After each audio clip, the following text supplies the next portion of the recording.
ओम श्री सूर्याय नमः। श्री आदित्य हृदय स्तोत्रम। प्रिय भक्तों, यश एवं आरोग्य के दाता भगवान श्री सूर्यदेव का अत्यंत ही चमत्कारी तथा शक्तियों से संपन्न स्तोत्र है आदित्य हृदय स्तोत्र। इस स्तोत्र को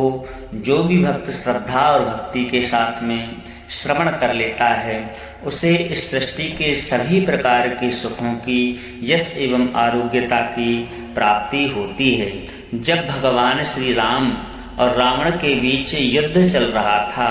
तो युद्ध के दौरान जब भगवान श्री राम और रावण आमने सामने थे उस समय महर्षि अगस्त्य ने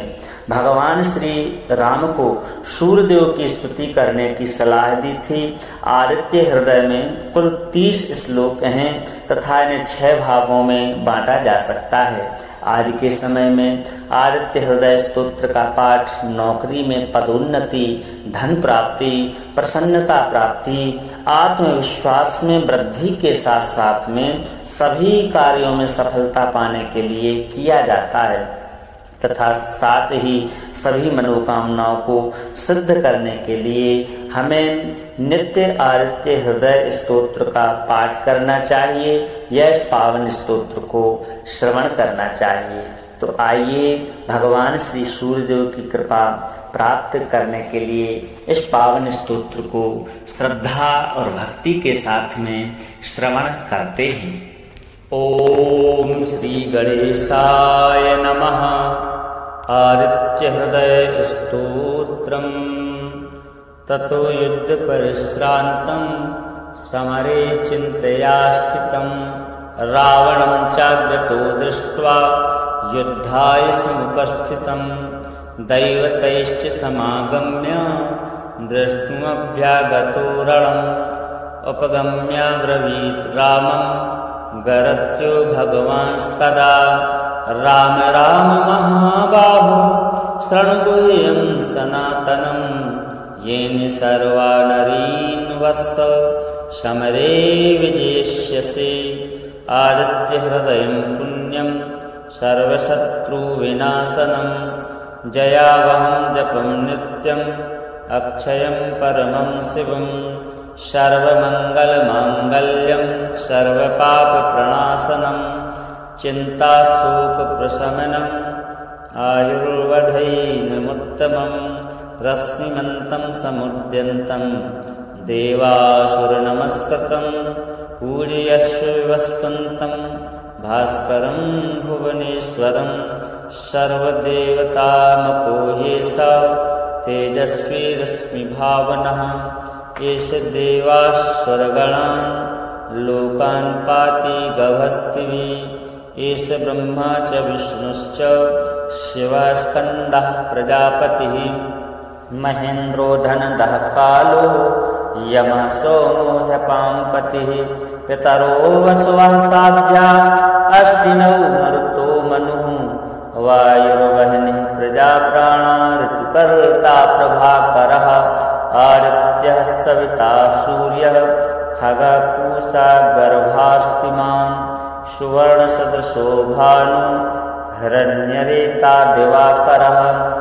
हरिदश्वा सहस्रार्चिः सप्तमरीचिमान्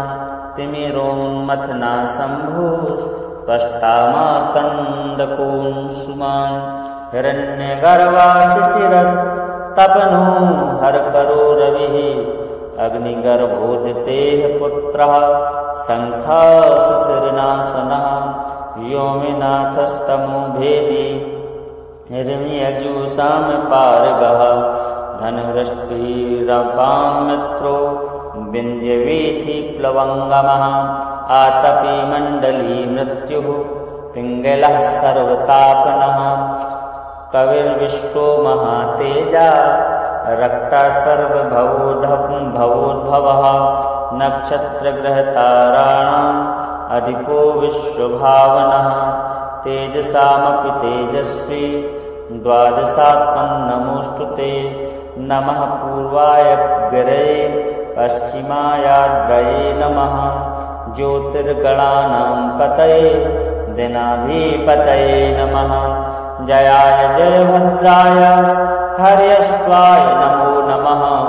नमो नमः सहस्रांशो आदित्याय नमो नमः।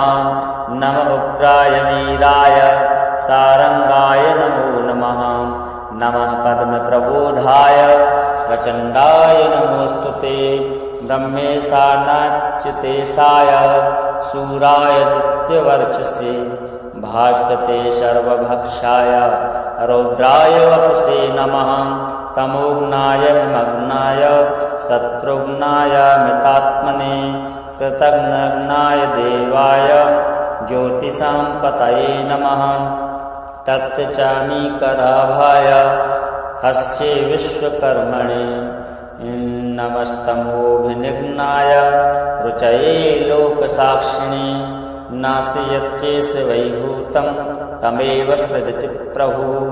पायत्येष तपत्येषा वर्षत्येष गवस्तिभिः। एष सुप्तेषु जागर्ति भूतेषु परिनिष्ठितः। एष चैवाग्निहोत्रं च फलं चैवाग्निहोत्रिणां। देवास्य कृतवश्चैव क्रतूनां फलमेव च। यानि प्रत्यानि लोकेषु सर्वेषु परमप्रभुः। येनमापत्सु पृथ्वीषु कान्तारेषु भयेषु च। कीर्तयन् पुरुषः कश्चिन् नावसीदति राघवः। पूजयस्त्वैनमेकाग्रो देवदेवं जगत्पतिम्। एतत्र गुणितं जप्त्वा युद्धेषु विजयिष्यति। अस्मिन् क्षणे महाबाहो रावणं त्वं जयिष्यसि। एवमुक्त्वा ततोऽगस्त्यो जगाम सा यथागतम्। एतच्छ्रुत्वा महातेजा नष्टशोको भवत्तदा। धारयामास सुप्रीतो राघवः प्रियतात्मवान्। आदित्यं प्रेक्ष्य जप्येदं परं हर्षमवाप्तवान्। राचम्य शुचिर्भूत्वा धनुरादाय वीर्यवान्। रावणं प्रेक्ष्य हृष्टात्मा जयार्थे समुपागमत्। सर्वयत्नेन महता वृतस्तस्य वधे भवत्। अथ रविरवदन्निरीक्ष्य रामं मुदितनाः परमं प्रहृष्यमाणः। निशिचरपतिसञ्चयं विदित्वा सुरगणमध्ये गतो वचस्त्वरेति। ततो युद्धपरिश्रान्तं समरे चिन्तया स्थितं। रावणं चाग्रतो दृष्ट्वा युद्धाय समुपस्थितं। दैवतैश्च समागम्य द्रष्टुमभ्यागतो रणम्। उपगम्याब्रवीत् रामं गरत्यो भगवांस्तदा। राम राम महाबाहो शृणु गुह्यं सनातनं। येन सर्वा नरीन् वत्स समरे विजेष्यसि। आदित्यहृदयं पुण्यं सर्वशत्रुविनाशनं। जयावहं जपं नित्यम् अक्षयं परमं शिवं। सर्वमङ्गलमाङ्गल्यं सर्वपापप्रणाशनं। चिन्ताशोकप्रशमनम् आयुर्वधैनमुत्तमं। रश्मिमन्तं समुद्यन्तं देवासुरनमस्कृतं। पूजयस्व वस्वन्तं भास्करं भुवनेश्वरं। सर्वदेवतामको ह्येषा तेजस्वी रश्मिभावनः। एष देवासुरगणान् लोकान् पाति गभस्तिभिः। एष ब्रह्मा च विष्णुश्च शिवस्कन्दः प्रजापतिः। महेन्द्रो धनदः कालो यमः सोमो ह्यपाम्पतिः। पितरो वसवः साध्या अश्विनौ मरुतो मनुः। वायुर्वह्निः प्रजाप्राणा ऋतुकर्ता प्रभाकरः। आदित्यः सविता सूर्यः खगः पूषा गर्भास्तिमान्। सुवर्णसदृशो भानु हिरण्यरेता दिवाकरः। हरिदश्वासहस्रार्चिः सप्तसप्तमरीचिमान् तिमिरोन्मथनाशम्भुस्पष्टामार्तण्डकोऽंशुमान् हिरण्यगर्भाशिशिरस्तपनो हरकरो रविः अग्निगर्भोदितेः पुत्रः शङ्खाशिशिरनाशनः व्योमनाथस्तमो भेदी हिरण्यजुषां पारगः धनवृष्टिरपां मित्रो विन्ध्यवीथिप्लवङ्गमः आतपी मण्डली मृत्युः पिङ्गलः सर्वतापनः कविर्विश्वो महातेजा रक्ता सर्वभवोद्भवः नक्षत्रग्रहताराणाम् अधिपो विश्वभावनः तेजसामपि तेजस्वी द्वादशात्मन्नमोऽस्तु ते नमः पूर्वाय गिरये पश्चिमायाद्रये नमः ज्योतिर्गणानां पतये दिनाधिपतये नमः जयाय जयभद्राय हर्यश्वाय नमो नमः नमो नमः सहस्रांशो आदित्याय नमो नमः नमः उग्राय वीराय सारंगाय नमो नमः नमः पद्मप्रबोधाय प्रचण्डाय नमोऽस्तु ते ब्रह्मेशानाच्युतेशाय शूराय दित्यवर्चसे भास्वते सर्वभक्षाय रौद्राय वपुषे नमः तमोघ्नाय मग्नाय शत्रुघ्नाय मृतात्मने कृतघ्नाय देवाय ज्योतिषां पतये नमः तप्तचामीकराभाय हस्ये विश्वकर्मणे नमस्तमोभिनिघ्नाय रुचये लोकसाक्षिणे नास्यत्येष वैभूतं तमेव सृजति प्रभुः पायत्येष तपत्येषा वर्षत्येष गवस्तिभिः एष सुप्तेषु जागर्ति भूतेषु परिनिष्ठितः एष चैवाग्निहोत्रं च फलं चैवाग्निहोत्रिणां देवाश्च कृतवश्चैव क्रतूनां फलमेव च यानि प्रत्यानि लोकेषु सर्वेषु परमप्रभुः येन मापत्सु पृथ्वीषु कान्तारेषु भयेषु च कीर्तयन् पुरुषः कश्चिन् नावसीदति राघवः पूजयस्त्वैनिमेकाग्रो देवदेवं जगत्पतिम् एतत्र गुणितं जप्त्वा युद्धेषु विजयिष्यति अस्मिन् क्षणे महाबाहो रावणं त्वं जयिष्यसि एवमुक्त्वा ततोऽगस्त्यो जगाम सा यथागतम् एतच्छ्रुत्वा महातेजा नष्टशोको भवत्तदा धारयामास सुप्रीतो राघवः प्रियतात्मवान् आदित्यं प्रेक्ष्य जप्येदं परं हर्षमवाप्तवान् राचम्य शुचिर्भूत्वा धनुरादाय वीर्यवान् रावणं प्रेक्ष्य हृष्टात्मा जयार्थे समुपागमत् सर्वयत्नेन महता वृतस्तस्य वधे भवत् अथ रविरवदन्निरीक्ष्य रामं मुदितनाः परमं प्रहृष्यमाणः निशिचरपतिसञ्चयं विदित्वा सुरगणमध्ये गतो वचस्त्वरेति ततो युद्धपरिश्रान्तं समरे चिन्तया स्थितं रावणं चाग्रतो दृष्ट्वा युद्धाय समुपस्थितं दैवतैश्च समागम्य द्रष्टुमभ्यागतो रणम् उपगम्याब्रवीत् रामं गरत्यो भगवांस्तदा राम राम महाबाहो शृणुगुह्यं सनातनं येन सर्वा नरीन् वत्स समरे विजेष्यसि आदित्यहृदयं पुण्यं सर्वशत्रुविनाशनं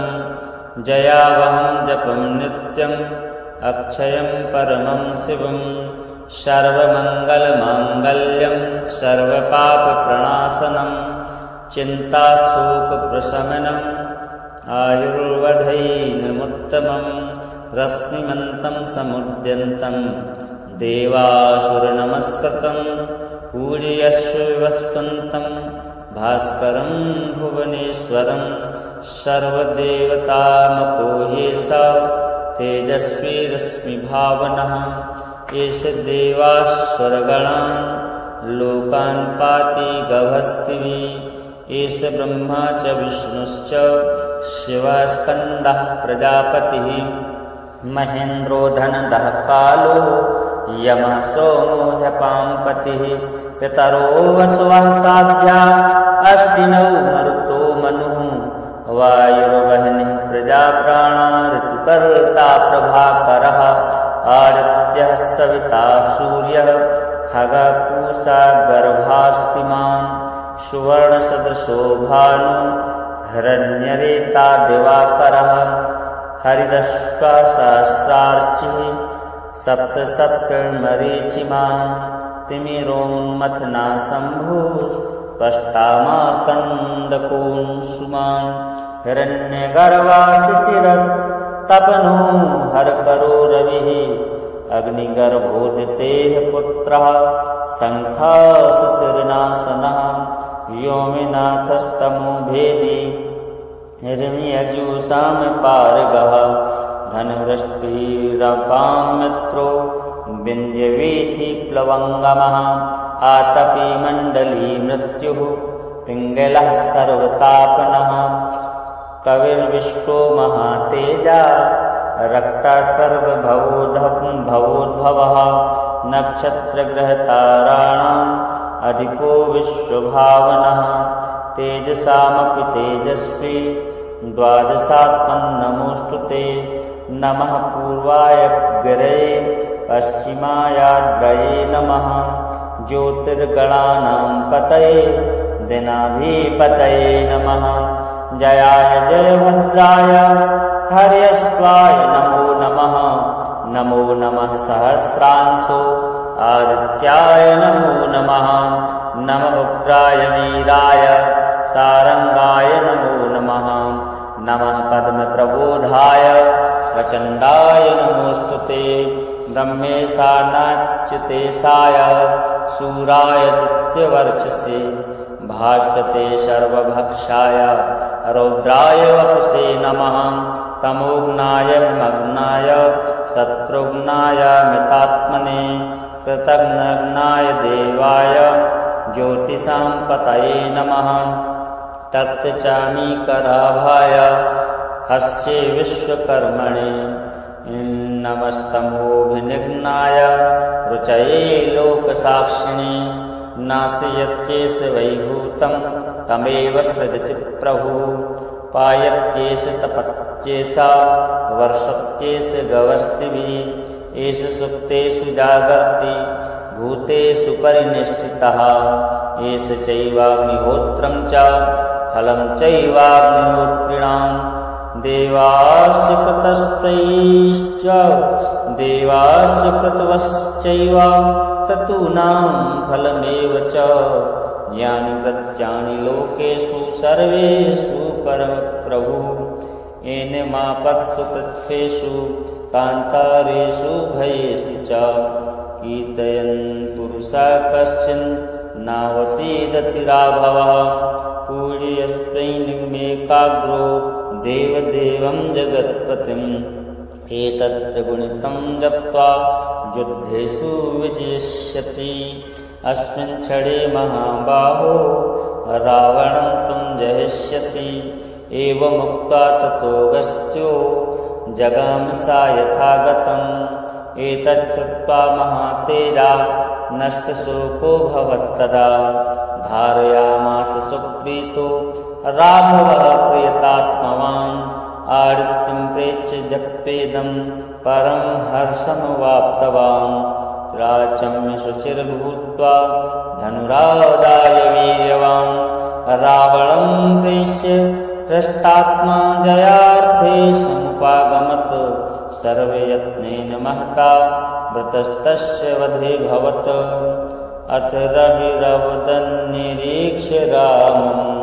मुदितनाः परमं प्रहृष्यमाणः। निशिचरपतिसञ्चयं विदित्वा सुरगणमध्ये गतो वचस्त्वरेति। ततो युद्धपरिश्रान्तं समरे चिन्तया स्थितं रावणं चाग्रतो दृष्ट्वा युद्धाय समुपस्थितं। दैवतैश्च समागम्य द्रष्टुमभ्यागतो रणम्। उपगम्याब्रवीत् रामं गरत्यो भगवांस्तदा।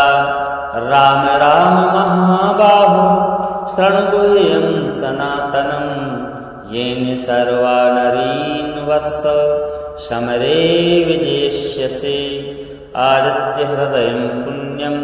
सर्वशत्रुविनाशनं। जयावहं जपं नित्यम् अक्षयं परमं शिवं। सर्वमङ्गलमाङ्गल्यं सर्वपापप्रणाशनं। चिन्ताशोकप्रशमनम् आयुर्वधैर्यमुत्तमं। रश्मिमन्तं समुद्यन्तं देवासुरनमस्कृतं। पूजयस्व वस्वन्तं भास्करं भुवनेश्वरं। सर्वदेवतामपोहेश तेजस्वी रश्मिभावनः। एष देवासुरगणान् लोकान् पाति गभस्तिभिः। एष ब्रह्मा च विष्णुश्च शिवः स्कन्दः प्रजापतिः। महेन्द्रो धनदः कालो यमः सोमो ह्यपाम्पतिः। पितरो वसवः साध्या अश्विनौ मरुतो मनुः। वायुर्वह्निः प्रजाप्राणा ऋतुकर्ता प्रभाकरः। आदित्यः सविता सूर्यः खगः पूषा गर्भास्तिमान्। सुवर्णसदृशो भानु हिरण्यरेता दिवाकरः। हरिदश्वा सहस्रार्चिः सप्तमरीचिमान्। तिमिरोन्मथना शम्भुस्पष्टामार्कण्डकोऽंशुमान्। हिरण्यगर्भा शिशिरस्तपनो हरकरो रविः। अग्निगर्भोदितेः पुत्रः शङ्खाशिशिरनाशनः। व्योमनाथस्तमो भेदी हिरण्यजुषामपारगः। धनवृष्टिरपां मित्रो विन्ध्यवीथिप्लवङ्गमः। आतपी मण्डली मृत्युः पिङ्गलः सर्वतापनः। कविर्विश्वो महातेजा रक्ता सर्वभवोद्भवः। नक्षत्रग्रहताराणाम् अधिपो विश्वभावनः। तेजसामपि तेजस्वी द्वादशात्मन्नमोऽस्तु ते। नमः पूर्वाय गिरये पश्चिमायाद्रये नमः। ज्योतिर्गणानां पतये दिनाधिपतये नमः। जयाय जयभद्राय हर्यश्वाय नमो नमः। नमो नमः सहस्रांशो आदित्याय नमो नमः। नम उग्राय वीराय सारंगाय नमो नमः। नमः पद्मप्रबोधाय प्रचण्डाय नमोऽस्तुते। ब्रह्मेशानाच्युतेशाय शूराय दित्यवर्चसे। भास्वते सर्वभक्षाय रौद्राय वपुषे नमः। तमोघ्नाय हिमग्नाय शत्रुघ्नाय मितात्मने। कृतघ्नाय देवाय ज्योतिषां पतये नमः। तप्तचामीकराभाय हस्ये विश्वकर्मणे। नमस्तमोभिनिघ्नाय रुचये लोकसाक्षिणे। नाशयत्येष वैभूतं तमेव सृजति प्रभुः। पायत्येष तपत्येषा वर्षत्येष गवस्तिभिः। एष सुप्तेषु जागर्ति भूतेषु परिनिष्ठितः। एष चैवाग्निहोत्रं च फलं चैवाग्निहोत्रिणां। देवास्य कृतश्चैश्च देवास्य कृतवश्चैव क्रतूनां फलमेव च यानि प्रत्यानि लोकेषु सर्वेषु परमप्रभु येन मापत्सु पृथ्वीषु कान्तारेषु भयेषु च कीर्तयन् पुरुषा कश्चिन् नावसीदति राघवः पूजयस्त्वैनिमेकाग्रो देवदेवं जगत्पतिम् एतत्र गुणितं जप्त्वा युद्धेषु विजयिष्यति अस्मिन् क्षणे महाबाहो रावणं त्वं जयिष्यसि एवमुक्त्वा ततोऽगस्त्यो जगाम सा यथागतम् एतच्छ्रुत्वा महातेजा नष्टशोको भवत्तदा धारयामास सुप्रीतो राघवः प्रियतात्मवान् आदित्यं प्रेक्ष्य जप्येदं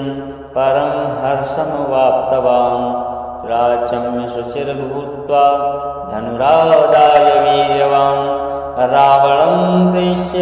हृष्टात्मा जयार्थे समुपागमत् सर्वयत्नेन महता वृतस्तस्य वधे भवत् अथ रविरवदन्निरीक्ष्य रामं मुदितनाः परमं प्रहृष्यमाणः निशिचरपतिसञ्चयं विदित्वा सुरगणमध्ये गतो वचस्त्वरेति ततो युद्धपरिश्रान्तं समरे चिन्तया स्थितं रावणं चाग्रतो दृष्ट्वा युद्धाय समुपस्थितं दैवतैश्च समागम्य द्रष्टुमभ्यागतो रणम् उपगम्याब्रवीत् रामं गरत्यो भगवांस्तदा राम राम महाबाहो शृणुगुह्यं सनातनं येन सर्वा नरीन् वत्स समरे विजेष्यसि आदित्यहृदयं पुण्यं सर्वशत्रुविनाशनं जयावहं जपं नित्यम् अक्षयं परमं शिवं सर्वमङ्गलमाङ्गल्यं सर्वपापप्रणाशनं चिन्ताशोकप्रशमनम् आयुर्वधैनमुत्तमं रश्मिमन्तं समुद्यन्तं देवासुरनमस्कृतं पूजयस्व वस्वन्तं भास्करं भुवनेश्वरं सर्वदेवतामको ह्येषा तेजस्वी रश्मिभावनः एष देवासुरगणान् लोकान् पाति गभस्तिभिः एष ब्रह्मा च विष्णुश्च शिवस्कन्दः प्रजापतिः महेन्द्रो धनदः कालो यमः सोमो ह्यपाम्पतिः पितरो वसवः साध्या अश्विनौ मरुतो मनुः वायुर्वह्निः प्रजाप्राणा ऋतुकर्ता प्रभाकरः आदित्यः सविता सूर्यः खगः पूषा गर्भास्तिमान् सुवर्णसदृशो भानु हिरण्यरेता दिवाकरः हरिदश्वा सहस्रार्चिः सप्तमरीचिमान् तिमिरोन्मथना शम्भुस्पष्टामार्कण्डकोऽंशुमान् हिरण्यगर्वा शिशिरस्तपनो हरकरो रविः अग्निगर्भोदितेः पुत्रः शङ्खाशिशिरनाशनः व्योमनाथस्तमो भेदी हिरण्यजुषामपारगः धनवृष्टिरपां मित्रो विन्ध्यवीथिप्लवङ्गमः आतपी मण्डली मृत्युः पिङ्गलः सर्वतापनः कविर्विश्वो महातेजा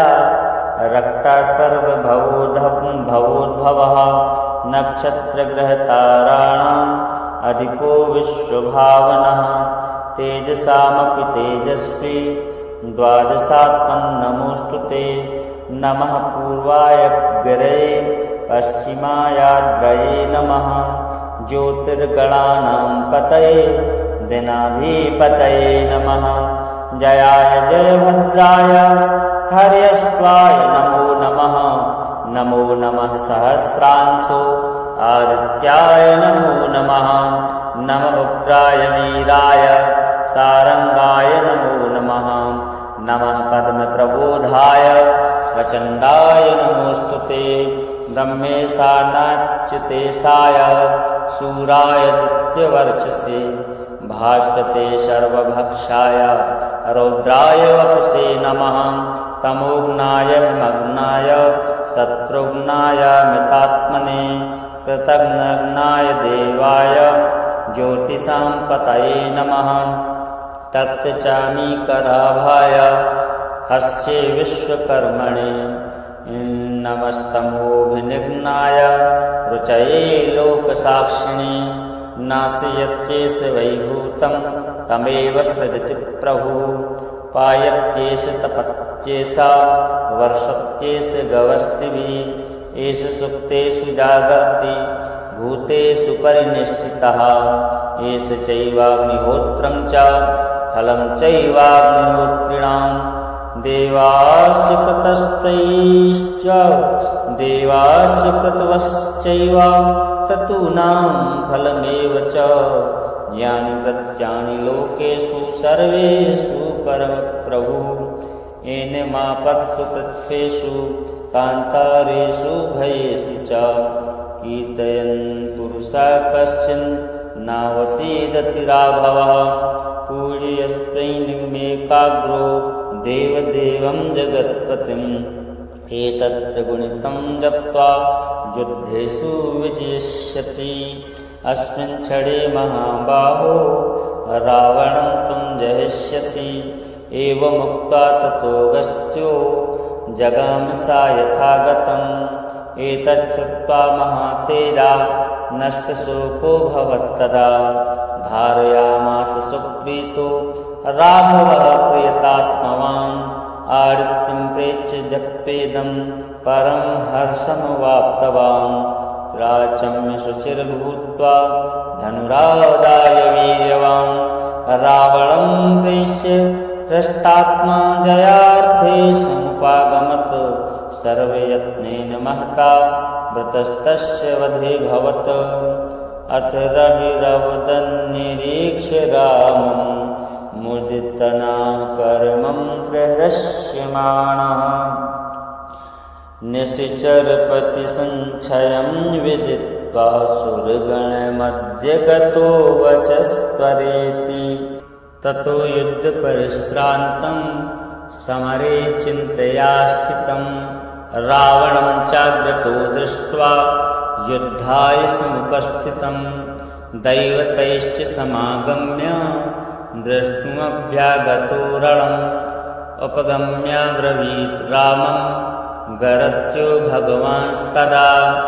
राम राम महाबाहो शृणुगुह्यं सनातनं येन सर्वा नरीन् वत्स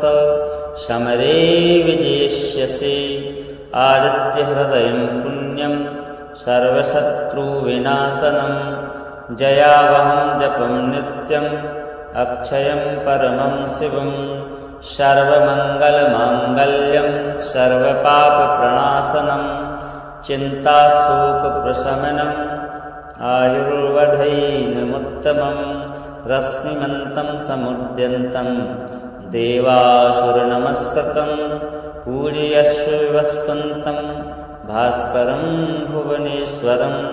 सर्वदेवतामको ह्येषा तेजस्वी रश्मिभावनः एष देवासुरगणान् लोकान् पाति गभस्तिभिः एष ब्रह्मा च विष्णुश्च शिवस्कन्दः प्रजापतिः महेन्द्रो धनदः कालो यमः सोमो ह्यपाम्पतिः पितरो वसवः साध्या अश्विनौ मरुतो मनुः वायुर्वह्निः प्रजाप्राणा ऋतुकर्ता प्रभाकरः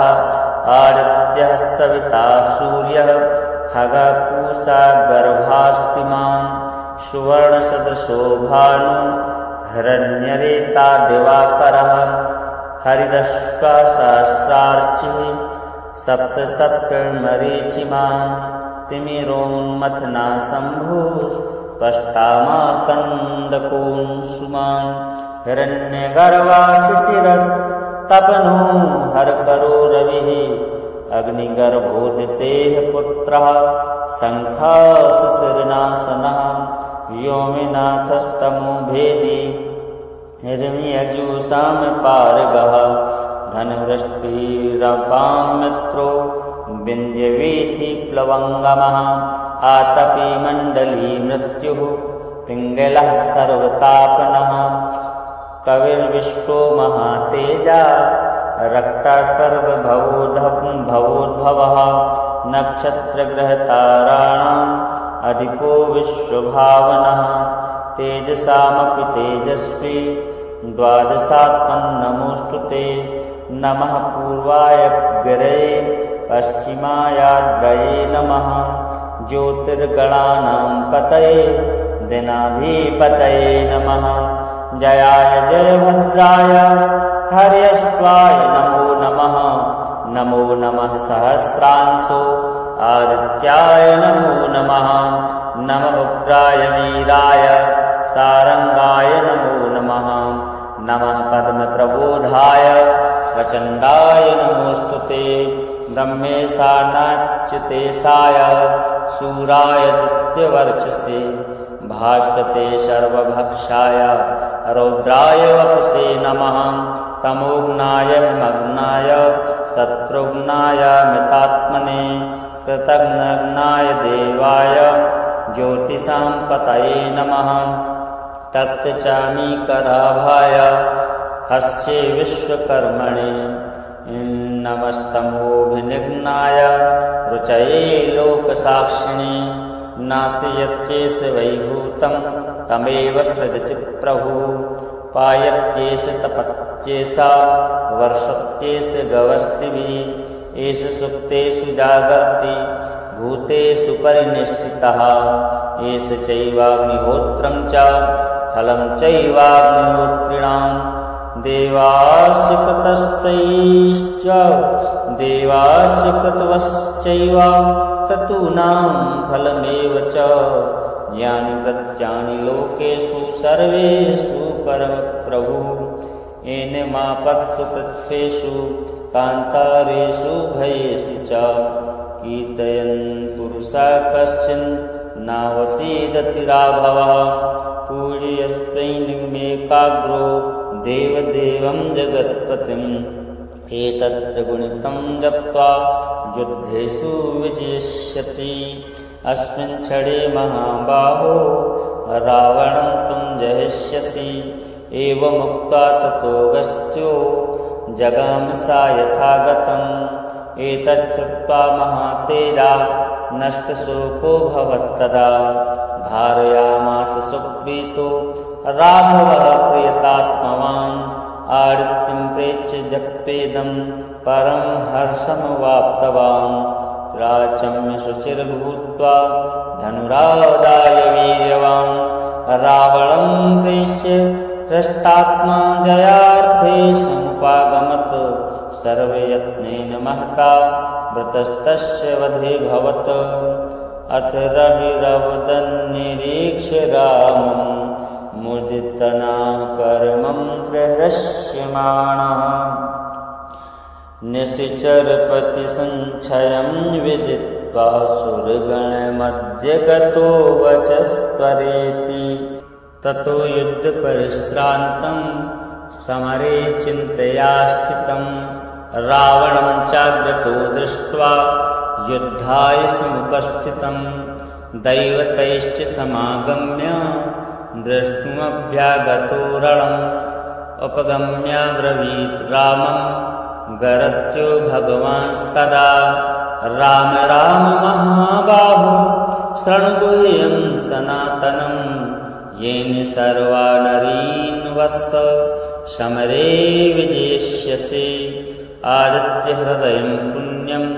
सर्वशत्रुविनाशनं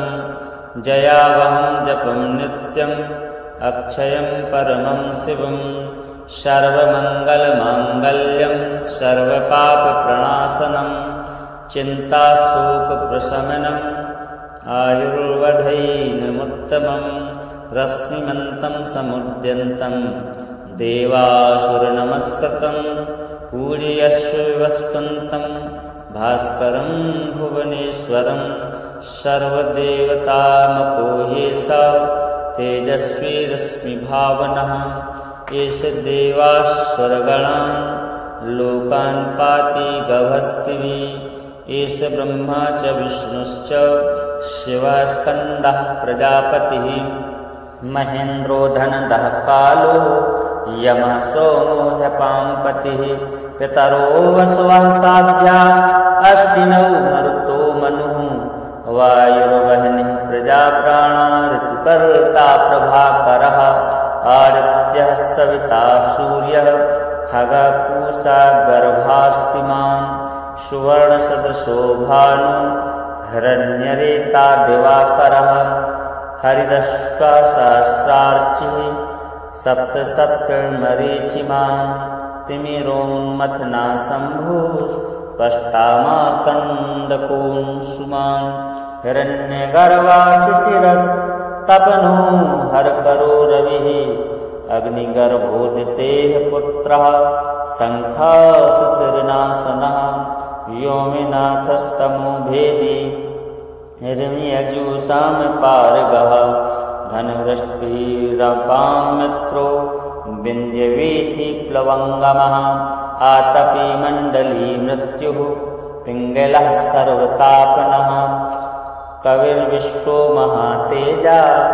रक्ता सर्वभवोद्भवः नक्षत्रग्रहताराणाम् अधिपो विश्वभावनः तेजसामपि तेजस्वी द्वादशात्मन्नमोऽस्तु ते नमः पूर्वाय गिरये पश्चिमायाद्रये नमः ज्योतिर्गणानां पतये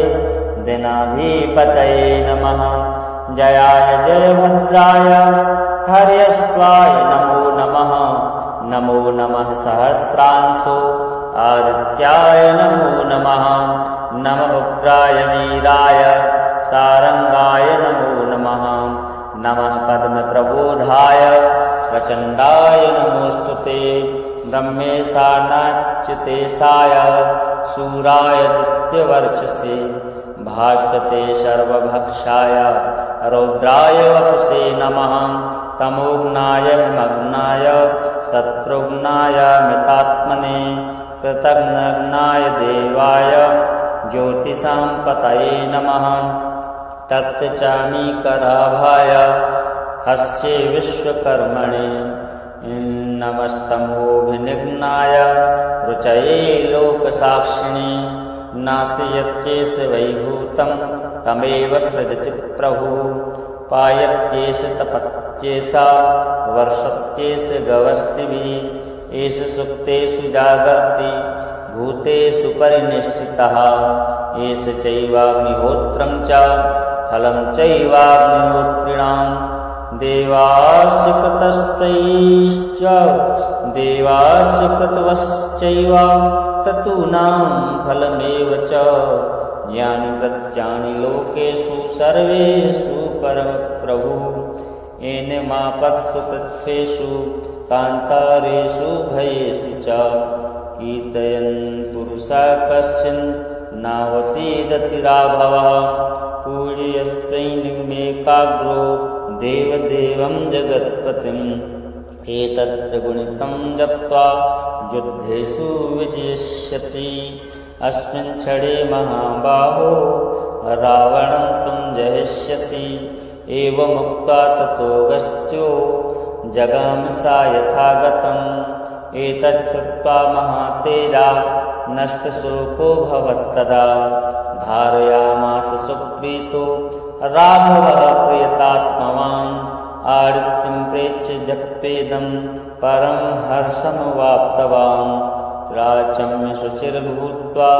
धनुरादाय वीर्यवान् रावणं प्रेक्ष्य हृष्टात्मा जयार्थे समुपागमत् सर्वयत्नेन महता वृतस्तस्य वधे भवत् अथ रविरवदन्निरीक्ष्य रामं मुदितनाः परमं प्रहृष्यमाणः निशिचरपतिसञ्चयं विदित्वा सुरगणमध्ये गतो वचस्त्वरेति। ततो युद्धपरिश्रान्तं समरे चिन्तया स्थितं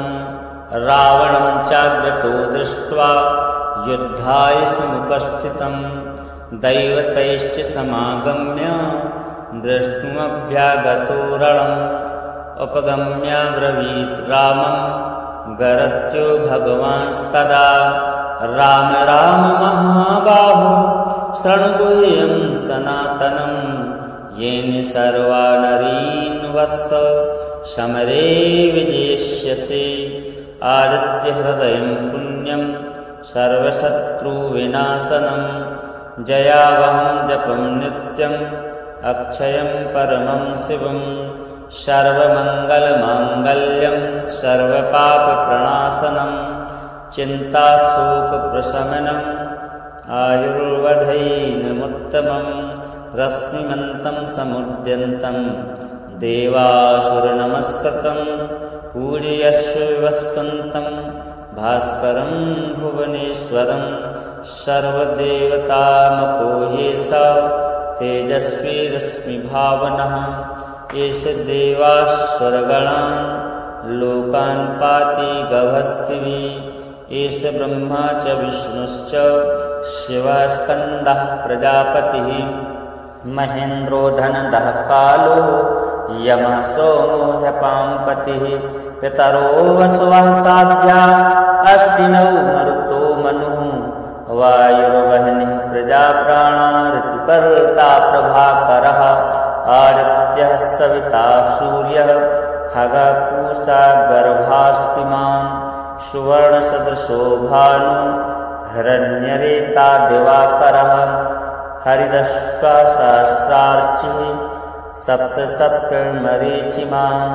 तिमिरोन्मथना शम्भुस्पष्टामार्कण्डकोऽंशुमान् हिरण्यगर्भाशिशिरस्तपनो हरकरो रविः अग्निगर्भोदितेः पुत्रः शङ्खाशिशिरनाशनः व्योमनाथस्तमो भेदी हिरण्यजुषामपारगः धनवृष्टिरपां मित्रो विन्ध्यवीथिप्लवङ्गमः आतपी मण्डली मृत्युः पिङ्गलः सर्वतापनः कविर्विश्वो महातेजा रक्ता सर्वभवोद्भवः नक्षत्रग्रहताराणाम् अधिपो विश्वभावनः तेजसामपि तेजस्वी द्वादशात्मन्नमोऽस्तुते नमः पूर्वाय गिरये पश्चिमायाद्रये नमः ज्योतिर्गणानां पतये दिनाधिपतये नमः जयाय जयभद्राय हर्यश्वाय नमो नमः नमो नमः सहस्रांशो आदित्याय नमो नमः नम उग्राय वीराय सारंगाय नमो नमः नमः पद्मप्रबोधाय प्रचण्डाय नमोस्तुते ब्रह्मेशानाच्युतेशाय शूराय दित्यवर्चसे भास्वते सर्वभक्षाय रौद्राय वपुषे नमः तमोघ्नाय मग्नाय शत्रुघ्नाय मितात्मने कृतघ्नाय देवाय ज्योतिषां पतये नमः तप्तचामीकराभाय हस्ये विश्वकर्मणे नमस्तमोभिनिघ्नाय रुचये लोकसाक्षिणे नाशयत्येष वैभूतं तमेव सृजति प्रभुः पायत्येष तपत्येषा वर्षत्येष गवस्तिभिः एष सुप्तेषु जागर्ति भूतेषु परिनिष्ठितः एष चैवाग्निहोत्रं च फलं चैवाग्निहोत्रिणां देवास्य कृतवश्चैव क्रतूनां फलमेव च यानि प्रत्यानि लोकेषु सर्वेषु परमप्रभुः येन मापत्सु पृथ्वीषु कान्तारेषु भयेषु च कीर्तयन् पुरुषः कश्चिन् नावसीदति राघवः पूजयस्त्वैनमेकाग्रो देवदेवं जगत्पतिम् एतत्र गुणितं जप्त्वा युद्धेषु विजयिष्यति अस्मिन् क्षणे महाबाहो रावणं त्वं जयिष्यसि एवमुक्त्वा ततोऽगस्त्यो जगाम सा यथागतम् एतच्छ्रुत्वा महातेजा नष्टशोको भवत्तदा धारयामास सुप्रीतो राघवः प्रियतात्मवान् आदित्यं प्रेक्ष्य जप्पेदं परं हर्षमवाप्तवान् राचम्य शुचिर्भूत्वा धनुरादाय वीर्यवान् रावणं प्रेक्ष्य हृष्टात्मा जयार्थे समुपागमत् सर्वयत्नेन महता वृतस्तस्य वधे भवत् अथ रविरवदन्निरीक्ष्य रामं मुदितनाः परमं प्रहृष्यमाणः निशिचरपतिसञ्चयं विदित्वा सुरगणमध्ये गतो वचस्त्वरेति ततो युद्धपरिश्रान्तं समरे चिन्तया स्थितं रावणं चाग्रतो दृष्ट्वा युद्धाय समुपस्थितं दैवतैश्च समागम्य द्रष्टुमभ्यागतो रणम् उपगम्याब्रवीत् रामं गरत्यो भगवांस्तदा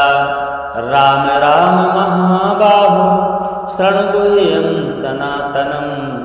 येन सर्वा नरीन् वत्स समरे विजेष्यसि आदित्यहृदयं पुण्यं सर्वशत्रुविनाशनं जयावहं जपं नित्यम् अक्षयं परमं शिवं सर्वमङ्गलमाङ्गल्यं सर्वपापप्रणाशनं चिन्ताशोकप्रशमनम् आयुर्वधैनमुत्तमं रश्मिमन्तं समुद्यन्तं देवासुरनमस्कृतं पूजयस्व वस्वन्तं भास्करं भुवनेश्वरं सर्वदेवतामको ये स तेजस्वी रश्मिभावनः एष देवासुरगणान् लोकान् पाति गभस्तिभिः एष ब्रह्मा च विष्णुश्च शिवस्कन्दः प्रजापतिः महेन्द्रो धनदः कालो यमः सोमो ह्यपाम्पतिः पितरो वसवः साध्या अश्विनौ मरुतो मनुः वायुर्वह्निः प्रजाप्राणा ऋतुकर्ता प्रभाकरः आदित्यः सविता सूर्यः खगपूषा गर्भास्तिमान् सुवर्णसदृशो भानु हिरण्यरेता दिवाकरः हरिदश्वा सहस्रार्चिः सप्तमरीचिमान् तिमिरोन्मथना शम्भुस्पष्टामार्कण्डकोऽंशुमान् हिरण्यगर्वा शिशिरस्तपनो हरकरो रविः अग्निगर्भोदितेः पुत्रः शङ्खाशिशिरनाशनः व्योमनाथस्तमो भेदी हिरण्यजुषामपारगः धनवृष्टिरपां मित्रो विन्ध्यवीथिप्लवङ्गमः आतपी मण्डली मृत्युः पिङ्गलः सर्वतापनः कविर्विश्वो महातेजा रक्ता सर्वभवोद्भवः नक्षत्रग्रहताराणाम् अधिपो विश्वभावनः तेजसामपि तेजस्वी द्वादशात्मन्नमोऽस्तु ते नमः पूर्वाय गिरये पश्चिमायाद्रये नमः ज्योतिर्गणानां पतये दिनाधिपतये नमः जयाय जयभद्राय हर्यश्वाय नमो नमः नमो नमः सहस्रांशो आदित्याय नमो नमः नम उग्राय वीराय सारंगाय नमो नमः नमः पद्मप्रबोधाय प्रचण्डाय नमोऽस्तुते ब्रह्मेशानाच्युतेशाय शूराय दित्यवर्चसे भास्वते सर्वभक्षाय रौद्राय वपुषे नमः तमोघ्नाय हिमग्नाय शत्रुघ्नाय मितात्मने कृतघ्नाय देवाय ज्योतिषां पतये नमः तप्तचामीकराभाय हस्ये विश्वकर्मणे नमस्तमोभिनिघ्नाय रुचये लोकसाक्षिणे नाशयत्येष वैभूतं तमेव सृजति प्रभु पायत्येष तपत्येष वर्षत्येष गवस्तिभिः एष सुप्तेषु जागर्ति भूतेषु परिनिष्ठितः एष चैवाग्निहोत्रं च फलं चैवाग्निहोत्रिणां देवास्य कृतवश्चैव क्रतूनां फलमेव च यानि प्रत्यानि लोकेषु सर्वेषु परमप्रभु एनमापत्सु पृथ्वीषु कान्तारेषु भयेषु च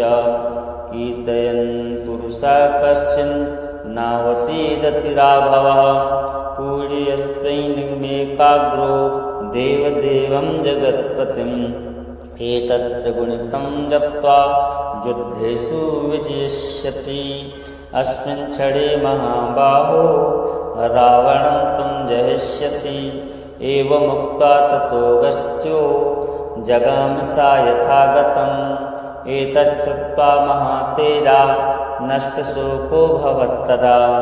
धारयामास सुप्रीतो राघवः प्रियतात्मवान् आदित्यं प्रेक्ष्य जप्येदं परं हर्षमवाप्तवान् प्राचम्य शुचिर्भूत्वा धनुरादाय वीर्यवान् रावणं प्रेक्ष्य हृष्टात्मा जयार्थे समुपागमत् सर्वयत्नेन महता वृतस्तस्य वधे भवत् अथ रविरवदन्निरीक्ष्य रामं मुदितनाः परमं प्रहृष्यमाणः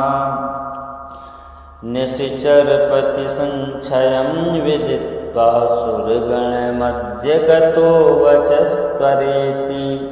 ततो युद्धपरिश्रान्तं समरे चिन्तया स्थितं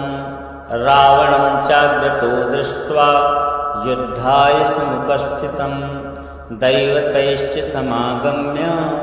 द्रष्टुमभ्यागतो रणम् उपगम्याब्रवीत् रामं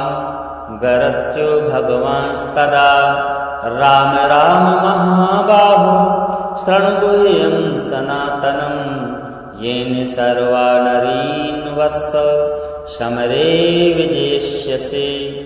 आदित्यहृदयं पुण्यं सर्वशत्रुविनाशनं जयावहं जपं नित्यम् अक्षयं परमं शिवं सर्वमङ्गलमाङ्गल्यं सर्वपापप्रणाशनं चिन्ताशोकप्रशमनम् आयुर्वधैर्यमुत्तमं रश्मिमन्तं समुद्यन्तं देवासुरनमस्कृतं पूजयस्व विवस्वन्तं भास्करं भुवनेश्वरं सर्वदेवतामको ये स तेजस्वी रश्मिभावनः एष देवास्वरगणान् लोकान् पाति गभस्तिभिः एष ब्रह्मा च विष्णुश्च शिवस्कन्दः प्रजापतिः महेन्द्रो धनदः कालो यमः सोमो ह्यपाम्पतिः पितरो वसवः साध्या अश्विनौ मरुतो मनुः वायुर्वह्निः प्रजाप्राणा ऋतुकर्ता प्रभाकरः आदित्यः सविता सूर्यः खगपूषा गर्भास्तिमान् सुवर्णसदृशो भानु हिरण्यरेता दिवाकरः हरिदश्वा सहस्रार्चिः सप्तमरीचिमान् तिमिरोन्मथना शम्भुस्पष्टामार्कण्डकोऽंशुमान् हिरण्यगर्वा शिशिरस्तपनो हरकरो रविः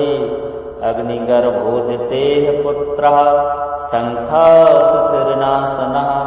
व्योमनाथस्तमो भेदी हिरण्यजुषां पारगः धनुवृष्टिरपां मित्रो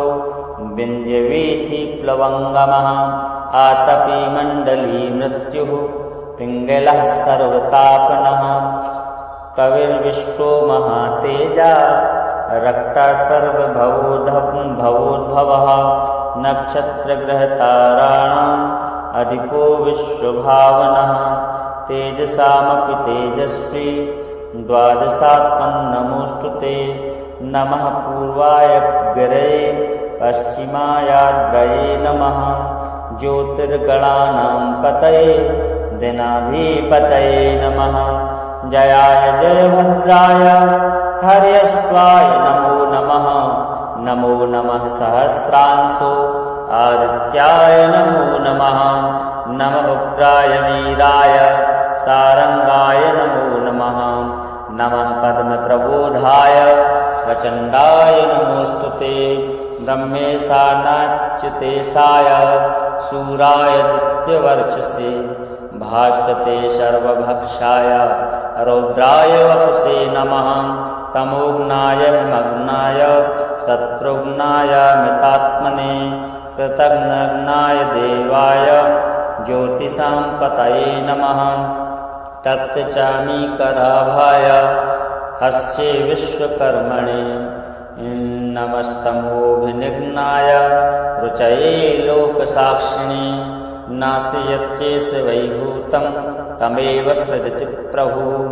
पायत्येष तपत्येषा वर्षत्येष गवस्तिभिः एष सुप्तेषु जागर्ति भूतेषु परिनिष्ठितः एष चैवाग्निहोत्रं च फलं चैवाग्निहोत्रिणां देवाश्च क्रतवश्चैव क्रतूनां फलमेव च यानि प्रत्यानि लोकेषु सर्वेषु परमप्रभु येनमापत्सु पृथ्वीषु कान्तारेषु भयेषु च कीर्तयन् पुरुषः कश्चिन् नावसीदति राघवः पूजयस्त्वैनिमेकाग्रो देवदेवं जगत्पतिम् एतत्र गुणितं जप्त्वा युद्धेषु विजयिष्यति अस्मिन् क्षणे महाबाहो रावणं त्वं जयिष्यसि एवमुक्त्वा ततोऽगस्त्यो जगामसा यथागतम् एतच्छ्रुत्वा महातेजा नष्टशोको भवत्तदा धारयामास सुप्रीतो राघवः प्रियतात्मवान् आदित्यं प्रेक्ष्य जप्येदं परं हर्षमवाप्तवान् राचम्य शुचिर्भूत्वा धनुरादाय वीर्यवान् रावणं प्रेक्ष्य हृष्टात्मा जयार्थे समुपागमत् सर्वयत्नेन महता व्रतस्तस्य वधे भवत् अथ रविरवदन्निरीक्ष्य रामं मुदितनाः परमं प्रहृष्यमाणः निशिचरपतिसञ्छयं विदित्वा सुरगणमध्य गतो वचस्त्वरेति ततो युद्धपरिश्रान्तं समरे चिन्तया स्थितं रावणं चाग्रतो दृष्ट्वा युद्धाय समुपस्थितं दैवतैश्च समागम्य द्रष्टुमभ्यागतो रणम् उपगम्याब्रवीत् रामं गरत्यो भगवांस्तदा राम राम महाबाहो शृणुगुह्यं सनातनं येन सर्वा नरीन् वत्स समरे विजेष्यसि आदित्यहृदयं पुण्यं सर्वशत्रुविनाशनं जयावहं जपं नित्यम् अक्षयं परमं शिवं सर्वमङ्गलमाङ्गल्यं सर्वपापप्रणाशनं चिन्ताशोकप्रशमनम् आयुर्वधैर्यमुत्तमं रश्मिमन्तं समुद्यन्तं देवासुरनमस्कृतं पूजयस्व विवस्वन्तं भास्करं भुवनेश्वरं सर्वदेवतामको ह्येषा तेजस्वी रश्मिभावनः एष देवासुरगणान् लोकान् पाति गभस्तिभिः एष ब्रह्मा च विष्णुश्च शिवः स्कन्दः प्रजापतिः महेन्द्रो धनदः कालो यमः सोमो ह्यपाम्पतिः पितरो वसवः साध्या अश्विनौ मरुतो मनुः वायुर्वह्निः प्रजाप्राणा ऋतुकर्ता प्रभाकरः आदित्यः सविता सूर्यः खगः पूषा गर्भास्तिमान् सुवर्णसदृशो भानु हिरण्यरेता दिवाकरः हरिदश्वा सहस्रार्चिः सप्त सप्तमरीचिमान् तिमिरोन्मथना शम्भुस्पष्टामार्तण्डकोऽंशुमान् हिरण्यगर्भा शिशिरस्तपनो हरकरो रविः अग्निगर्भोदितेः पुत्रः शङ्खः शिशिरनाशनः व्योमनाथस्तमो भेदी हिरण्यजुषां पारगः धनुवृष्टिरपां मित्रो विन्ध्यवीथि प्लवङ्गमः आतपी मण्डली मृत्युः पिङ्गलः सर्वतापनः कविर्विश्वो महातेजा रक्तः सर्वभवोद्भवः नक्षत्रग्रहताराणाम् अधिपो विश्वभावनः तेजसामपि तेजस्वी द्वादशात्मन्नमोऽस्तु ते नमः पूर्वाय गिरये पश्चिमायाद्रये नमः ज्योतिर्गणानां पतये दिनाधिपतये नमः जयाय जयभद्राय हर्यश्वाय नमो नमः नमो नमः सहस्रांशो आदित्याय नमो नमः नमः उग्राय वीराय सारंगाय नमो नमः नमः पद्मप्रबोधाय प्रचण्डाय नमोऽस्तु ते ब्रह्मेशानाच्युतेशाय शूराय दित्यवर्चसे भास्वते सर्वभक्षाय रौद्राय वपुषे नमः तमोघ्नाय मग्नाय शत्रुघ्नाय मितात्मने कृतघ्नाय देवाय ज्योतिषां पतये नमः तप्तचामीकराभाय हस्ये विश्वकर्मणे नमस्तमोभिनिघ्नाय रुचये लोकसाक्षिणे नाशयत्येष वैभूतं तमेव सृजति प्रभुः पायत्येष तपत्येषा वर्षत्येष गवस्तिभिः एष सुप्तेषु जागर्ति भूतेषु परिनिष्ठितः एष चैवाग्निहोत्रं च फलं चैवाग्निहोत्रिणां देवाश्च कृतवश्चैव क्रतूनां फलमेव च यानि प्रत्यानि लोकेषु सर्वेषु परमप्रभुः येन मापत्सु पृथ्वीषु कान्तारेषु भयेषु च कीर्तयन् पुरुषः कश्चिन् नावसीदति राघवः पूजयस्त्वैनिमेकाग्रो देवदेवं जगत्पतिम् एतत्र गुणितं जप्त्वा युद्धेषु विजयिष्यति अस्मिन् क्षणे महाबाहो रावणं त्वं जयिष्यसि एवमुक्त्वा ततोऽगस्त्यो जगाम सा यथागतम्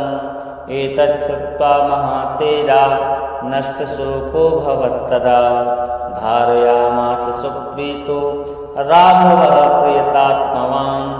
आदित्यं प्रेक्ष्य जप्येदं परं हर्षमवाप्तवान् राचम्य शुचिर्भूत्वा धनुरादाय वीर्यवान् रावणं प्रेक्ष्य हृष्टात्मा जयार्थे समुपागमत् सर्वयत्नेन महता वृतस्तस्य वधे भवत् अथ रविरवदन्निरीक्ष्य रामं मुदितनाः परमं प्रहृष्यमाणः निशिचरपतिसञ्चयं विदित्वा सुरगणमध्ये गतो वचस्त्वरेति ततो युद्धपरिश्रान्तं समरे चिन्तया स्थितं रावणं चाग्रतो दृष्ट्वा युद्धाय समुपस्थितं दैवतैश्च समागम्य द्रष्टुमभ्यागतो रणम् उपगम्याब्रवीत् रामं गरत्यो भगवांस्तदा राम राम महाबाहो शृणु गुह्यं सनातनं येन सर्वा नरीन् वत्स समरे विजेष्यसि आदित्यहृदयं पुण्यं सर्वशत्रुविनाशनं जयावहं जपं नित्यम् अक्षयं परमं शिवं सर्वमङ्गलमाङ्गल्यं सर्वपापप्रणाशनं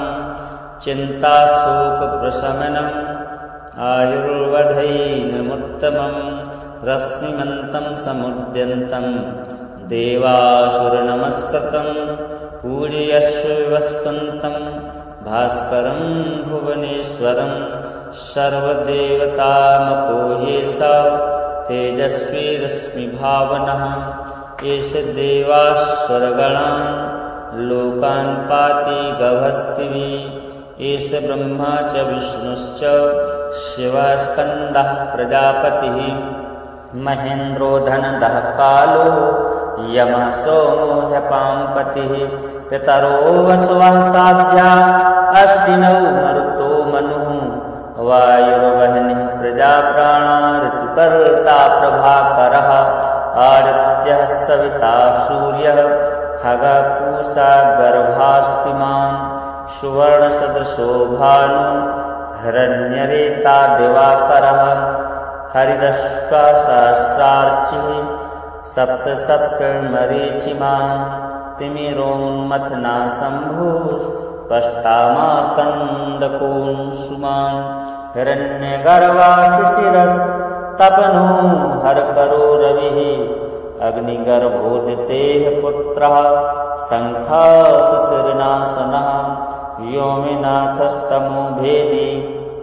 हिरण्यजुषामपारगः धनुवृष्टिरपां मित्रो विन्ध्यवीथिप्लवङ्गमः आतपी मण्डली मृत्युः पिङ्गलः सर्वतापनः कविर्विश्वो महातेजा रक्ता सर्वभवोद्भवः नक्षत्रग्रहताराणाम् अधिपो विश्वभावनः तेजसामपि तेजस्वी द्वादशात्मन्नमोऽस्तु ते नमः पूर्वाय गिरये पश्चिमायाद्रये नमः ज्योतिर्गणानां पतये दिनाधिपतये नमः जयाय जयभद्राय हर्यश्वाय नमो नमः नमो नमः सहस्रांशो आदित्याय नमो नमः नम उग्राय वीराय सारंगाय नमो नमः नमः पद्मप्रबोधाय प्रचण्डाय नमोस्तुते ब्रह्मेशानाच्युतेशाय शूराय दित्यवर्चसे भास्वते सर्वभक्षाय रौद्राय वपुषे नमः तमोघ्नाय हिमग्नाय शत्रुघ्नाय मितात्मने कृतघ्नाय देवाय ज्योतिषां पतये नमः तप्तचामीकराभाय हस्ये विश्वकर्मणे नमस्तमोभिनिघ्नाय रुचये लोकसाक्षिणे नास्यत्येष वैभूतं तमेव सृजति प्रभु पायत्येष तपत्येषा वर्षत्येष गवस्तिभिः एष सुप्तेषु जागर्ति भूतेषु परिनिष्ठितः एष चैवाग्निहोत्रं च फलं चैवाग्निहोत्रिणां देवास्य कृतवश्चैव क्रतूनां फलमेव च यानि प्रत्यानि लोकेषु सर्वेषु परमप्रभु येन मापत्सु पृथ्वीषु कान्तारेषु भयेषु च कीर्तयन् पुरुषः कश्चिन् नावसीदति राघवः पूजयस्त्वैनिमेकाग्रो देवदेवं जगत्पतिम् एतत्र गुणितं जप्त्वा युद्धेषु विजेष्यति अस्मिन् क्षणे महाबाहो रावणं त्वं जयिष्यसि एवमुक्त्वा ततोऽगस्त्यो जगाम सा यथागतम् एतच्छ्रुत्वा महातेजा नष्टशोको भवत्तदा धारयामास सुप्रीतो राघवः प्रियतात्मवान् आदित्यं प्रेक्ष्य जप्येदं परं हर्षमवाप्तवान् राचम्य शुचिर्भूत्वा धनुरादाय वीर्यवान् रावणं प्रेक्ष्य हृष्टात्मा जयार्थे समुपागमत् सर्वयत्नेन महता वृतस्तस्य वधे भवत् अथ रविरवदन्निरीक्ष्य रामं मुदितनाः परमं प्रहृष्यमाणः निशिचरपतिसञ्चयं विदित्वा सुरगणमध्ये गतो वचस्त्वरेति ततो युद्धपरिश्रान्तं समरे चिन्तया स्थितं रावणं चाग्रतो दृष्ट्वा युद्धाय समुपस्थितं दैवतैश्च समागम्य द्रष्टुमभ्यागतो रणम् उपगम्याब्रवीत् रामं गरत्यो भगवांस्तदा राम राम महाबाहो शृणुगुह्यं सनातनं येन सर्वा नरीन् वत्स समरे विजेष्यसि आदित्यहृदयं पुण्यं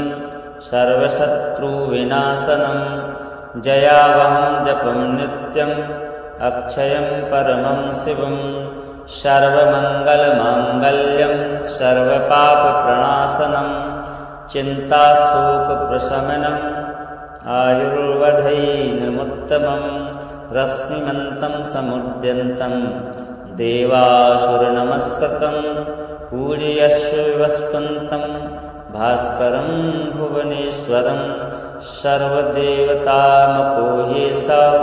तेजस्वी रश्मिभावनः एष देवासुरगणान् लोकान् पाति गभस्तिभिः एष ब्रह्मा च विष्णुश्च शिवस्कन्दः प्रजापतिः महेन्द्रो धनदः कालो यमः सोमो ह्यपाम्पतिः पितरो वसवः साध्या अश्विनौ मरुतो मनुः वायुर्वह्निः प्रजाप्राणा ऋतुकर्ता प्रभाकरः आदित्यः सविता सूर्यः खगपूषा गर्भास्तिमान् सुवर्णसदृशो भानु हिरण्यरेता दिवाकरः हरिदश्वा सहस्रार्चिः सप्तमरीचिमान् तिमिरोन्मथना शम्भुस्पष्टामार्कण्डकोऽंशुमान् हिरण्यगर्वा शिशिरस्तपनो हरकरो रविः अग्निगर्भोदितेः पुत्रः शङ्खाशिशिरनाशनः व्योमनाथस्तमो भेदी हिरण्यजुषामपारगः धनुवृष्टिरपां मित्रो विन्ध्यवीथिप्लवङ्गमः आतपी मण्डली मृत्युः पिङ्गलः सर्वतापनः कविर्विश्वो महातेजा रक्ता सर्वभवोद्भवः नक्षत्रग्रहताराणाम् अधिपो विश्वभावनः तेजसामपि तेजस्वी द्वादशात्मन्नमोऽस्तु ते नमः पूर्वाय गिरये पश्चिमायाद्रये नमः ज्योतिर्गणानां पतये दिनाधिपतये नमः जयाय जयभद्राय हर्यश्वाय नमो नमः नमो नमः सहस्रांशो आदित्याय नमो नमः नम उग्राय वीराय सारंगाय नमो नमः नमः पद्मप्रबोधाय प्रचण्डाय नमोस्तुते ब्रह्मेशानाच्युतेशाय शूराय दित्यवर्चसे भास्वते सर्वभक्षाय रौद्राय वपुषे नमः तमोघ्नाय हिमग्नाय शत्रुघ्नाय मितात्मने कृतघ्नाय देवाय ज्योतिषां पतये नमः तप्तचामीकराभाय हस्ये विश्वकर्मणे नमस्तमोभिनिघ्नाय रुचये लोकसाक्षिणे नास्यत्येष वैभूतं तमेव सृजति प्रभुः पायत्येष तपत्येषा वर्षत्येष गवस्तिभिः एष सुप्तेषु जागर्ति भूतेषु परिनिष्ठितः एष चैवाग्निहोत्रं च फलं चैवाग्निहोत्रिणां देवास्य कृतवश्चैव क्रतूनां फलमेव च ज्ञानि प्रत्यानि लोकेषु सर्वेषु परमप्रभुः येनमापत्सु पृथ्वीषु कान्तारेषु भयेषु च कीर्तयन् पुरुषः कश्चिन् नावसीदति राघवः पूजयस्त्वैनिमेकाग्रो देवदेवं जगत्पतिम् एतत्र गुणितं जप्त्वा युद्धेषु विजयिष्यति अस्मिन् क्षणे महाबाहो रावणं त्वं जयिष्यसि एवमुक्त्वा ततोऽगस्त्यो जगाम सा यथागतम् एतच्छ्रुत्वा महातेजा नष्टशोको भवत्तदा धारयामास सुप्रीतो राघवः प्रियतात्मवान् आदित्यं प्रेक्ष्य जप्येदं परं हर्षमवाप्तवान् राचम्य शुचिर्भूत्वा धनुरादाय वीर्यवान् रावणं प्रेक्ष्य हृष्टात्मा जयार्थे समुपागमत् सर्वयत्नेन महता वृतस्तस्य वधे भवत् अथ रविरवदन्निरीक्ष्य रामं मुदितनाः परमं प्रहृष्यमाणः निशिचरपतिसञ्चयं विदित्वा सुरगणमध्ये गतो वचस्त्वरेति ततो युद्धपरिश्रान्तं समरे चिन्तया स्थितं रावणं चाग्रतो दृष्ट्वा युद्धाय समुपस्थितं दैवतैश्च समागम्य द्रष्टुमभ्यागतो रणम् उपगम्याब्रवीत् रामं गरत्यो भगवांस्तदा राम राम महाबाहो शृणुगुह्यं सनातनं येन सर्वा नरीन् वत्स समरे विजेष्यसि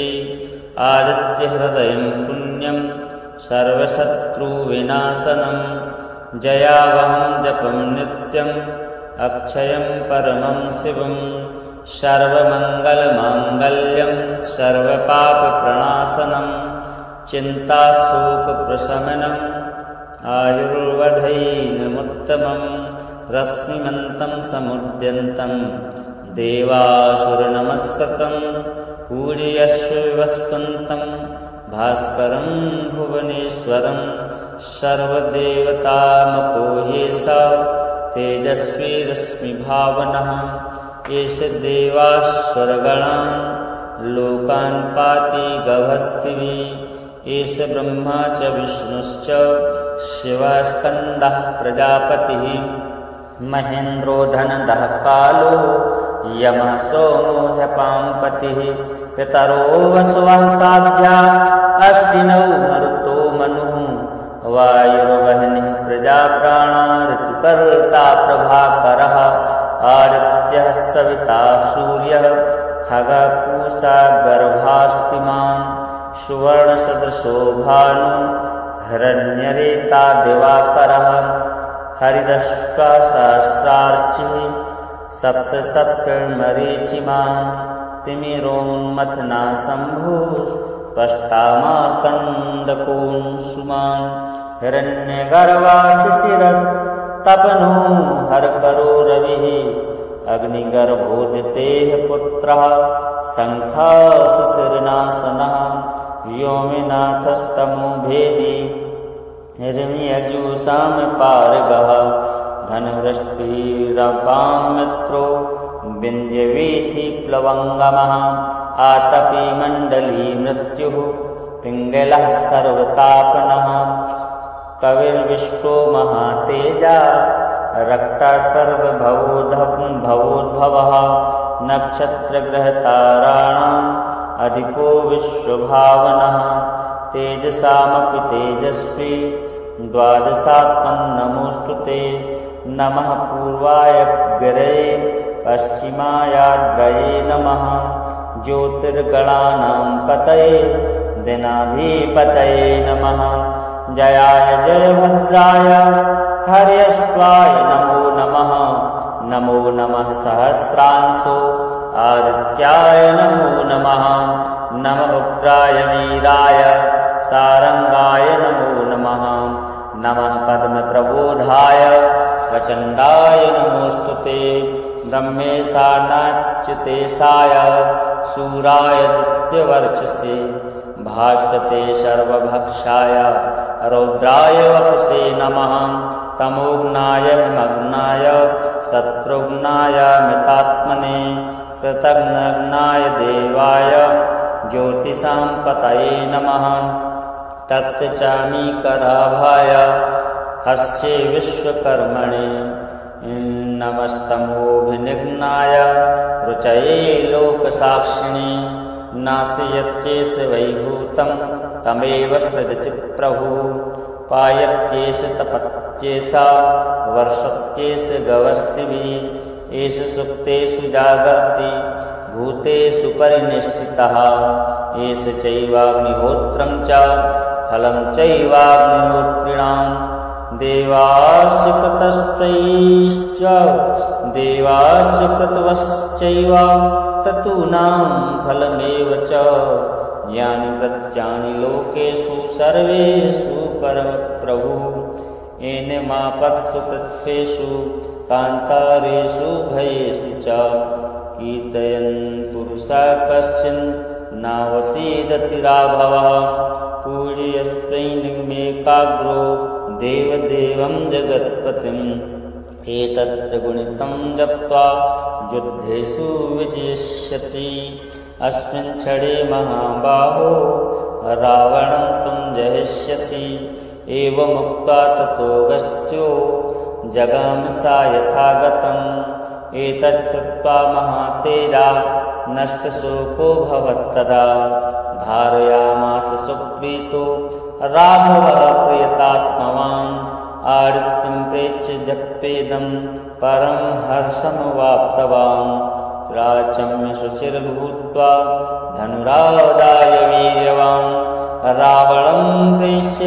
हृष्टात्मा जयार्थे समुपागमत्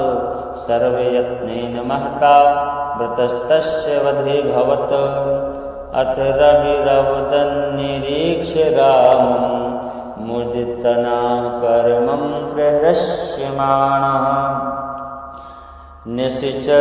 निशिचरपतिसञ्चयं विदित्वा सुरगणमध्ये गतो वचस्त्वरेति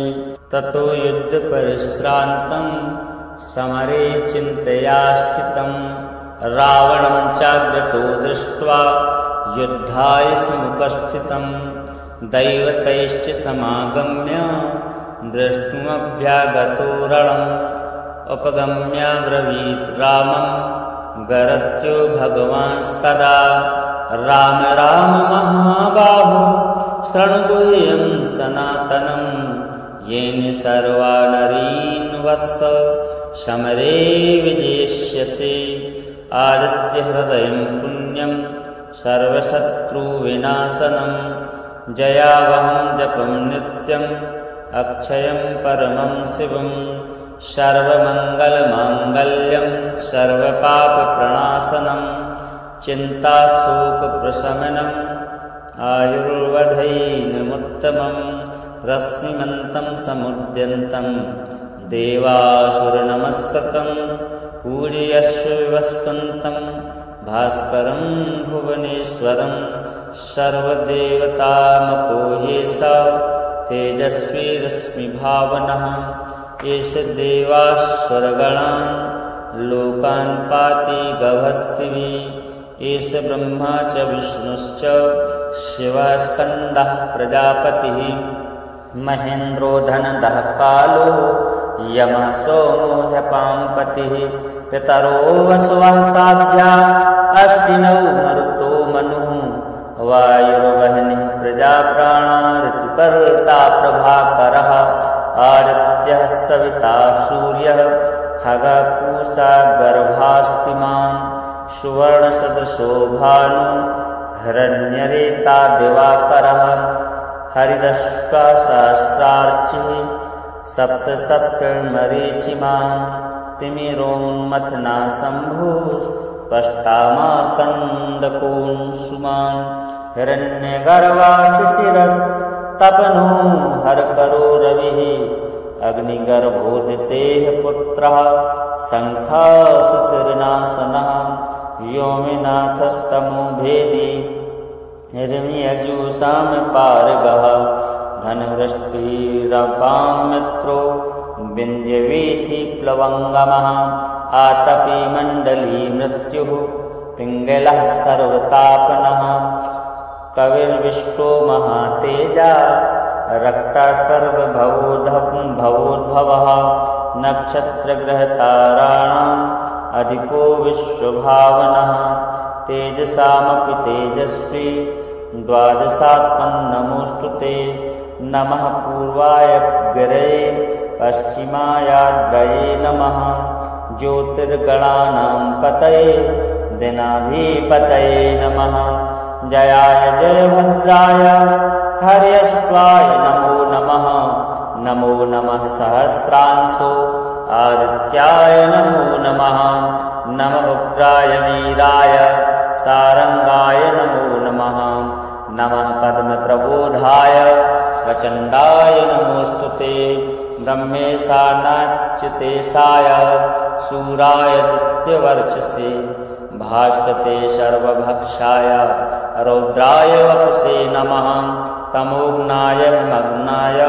शत्रुघ्नाय मितात्मने कृतघ्नाय देवाय ज्योतिषां पतये नमः तप्तचामीकराभाय हस्ये विश्वकर्मणे नमस्तमोभिनिघ्नाय रुचये लोकसाक्षिणे नास्यत्येष वैभूतं तमेव सृजति प्रभुः पायत्येष तपत्येषा वर्षत्येष गवस्तिभिः एष सुप्तेषु जागर्ति भूतेषु परिनिष्ठितः एष चैवाग्निहोत्रं च